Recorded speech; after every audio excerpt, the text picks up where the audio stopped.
काँग्रेस पक्षाची आमची लढाई असली तरी विलासराव देशमुखांबद्दल आम्हाला नितांत आदर आहे.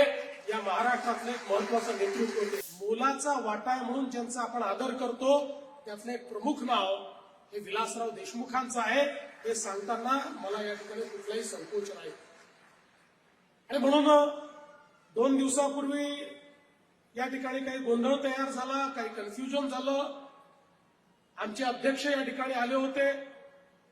ते बोलत असताना त्यांना त्या ठिकाणी हे सांगायचं होतं की राजकीय दृष्ट्या आपल्याला नवीन रेकॉर्ड तयार करायचा आहे, पण कदाचित त्यांचे शब्द हे चुकीच्या पद्धतीने गेले असतील. त्याबद्दल त्यांनी दिलगिरी व्यक्त केली आहे. पण मी जाहीरपणे सांगतो, काँग्रेस पक्षाची आमची लढाई असली तरी विलासराव देशमुखांबद्दल आम्हाला नितांत आदर आहे. या महाराष्ट्रातलं एक महत्वाचं नेतृत्व होते. आणि हे लातूर ज्यांची जन्मभूमी नव्हती पण तरी कर्मभूमी होती, असे आमचे नेते गोपीनाथरावजी मुंडे यांचंही स्मरण या निमित्ताने लातूरकरांसोबत केलं पाहिजे असं माझं मत आहे.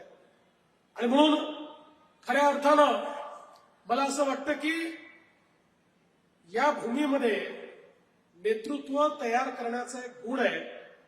आणि म्हणूनच आजही आपण पाहतो मंचावर बसलेली जी आपली नेते मंडळी आहे, या प्रत्येकाने अतिशय चांगल्या पद्धतीनं या लातूर शहराच्या आणि लातूर जिल्ह्याच्या विकासाकरता या ठिकाणी काम केलं. खरं तर